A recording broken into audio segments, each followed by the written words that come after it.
Don't skip. No, bad. Skipping is bad. You should listen what I'm going to say about each hero, so you know what makes them so strong when you run to rank up solo.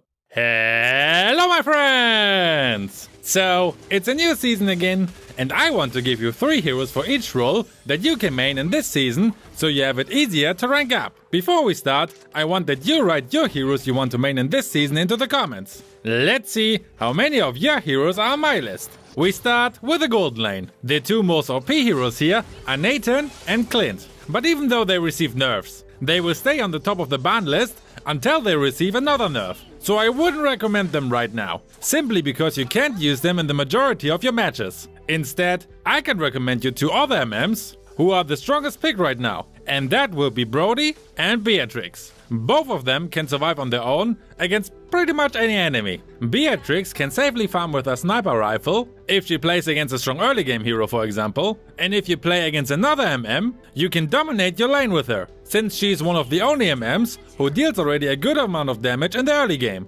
Brody, on the other hand, has great survival skills with his second and ult, while also dealing a good amount of damage. Once you locked on your counterpart, you can start to harass them and only give them the choice to retreat, what means they can farm, or they try to come near to you, which is really difficult against him because of his second skill and ult. Both of them are also strong in the late game. Although a MM like Moskov or Irothel is stronger, these kind of MM just really lack the early game potential, so before they reach the point where they become strong, the game is often already lost. Now to the 3rd hero on the gold lane. This was more difficult, because there are many awesome gold lane heroes. In the end I chose a hero that is maybe not the obvious choice, Bane.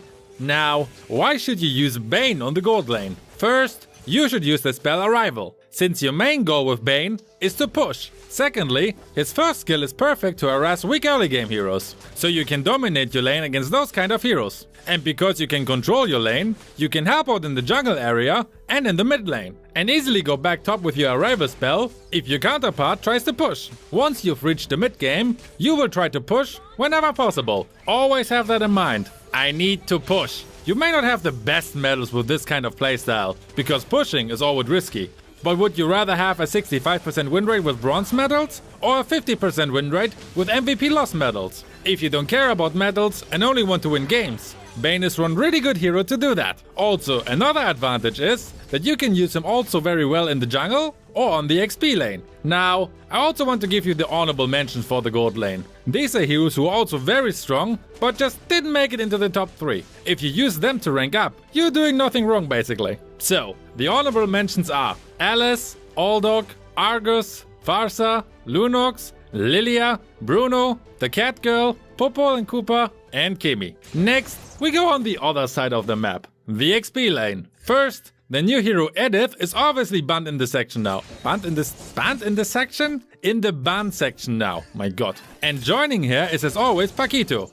Although, he's not on the top of the ban list anymore. The power creep is real here. But who need a boxer anyway, when you can play a freaking dragon? Yuzong has the potential to 1v5 the whole enemy's team if they're dumb enough to not run away from him in his dragon form. The lifesteal he gains from his passive is so huge that there are not many heroes who can deal with him in the 1v1. If you learn how to activate his passive quickly, you become an unstoppable machine. The complete opposite to a dragon is the next hero. This is more a case of Fight Feet of Fury, the little girl with a big scythe. She has everything you need to dominate your lane. Good damage, awesome lifesteal abilities, and 2 skills with strong CC effects. She is of course not a hero with burst damage, but slow and steady, you can lower the enemy's HP, while you recover yours from the enemy and everything around you that is alive. In ganks she's also super strong and can basically act like a second tank because of her CC and lifesteal. So if you need a hero for the XP lane that can deal with pretty much any enemy, he's one of the best choices for you. As a third choice, I want to mention multiple heroes,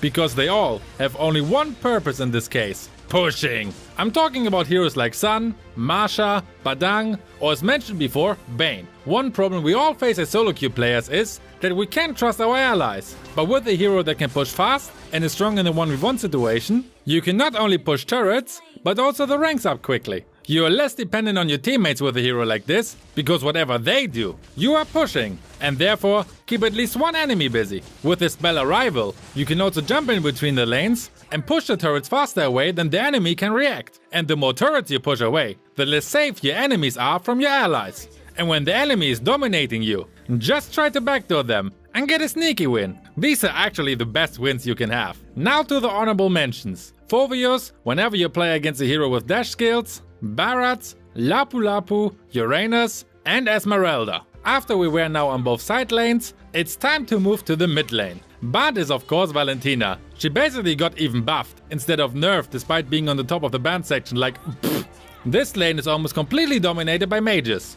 And that's why the first hero is an assassin. Well, assassin mage actually. It's a cute demon, Selena. She's not the easiest hero to play, but once you manage to aim her second skill, have fun annoying the enemies non-stop. She has not only one of the longest stuns in the game, but you can also deal a huge amount of damage with her. With your first skill, you can also reveal some parts of your map for your team, so she's easily one of the best support heroes for the team. If you need a mage that is easier to play, because you just need one to pick up every once in a while, then Vale is probably the best choice for you. Use for his first and ult the damage increase option, and for his second skill the knock-up effect. Stay in bushes, and once the enemy comes by, boom, they're dead. In ganks it's even easier, because on the Chaos, many enemies don't even notice when you're getting close to them. With his passive ability to get more movement speed, he's also awesome to rotate up and down, so you can support the whole enemy's team with your CC skills and damage. The last hero who's also awesome at rotating is Pharsa. The enemy is in range, or a gank is happening, just nuke them to the freaking moon with your ult,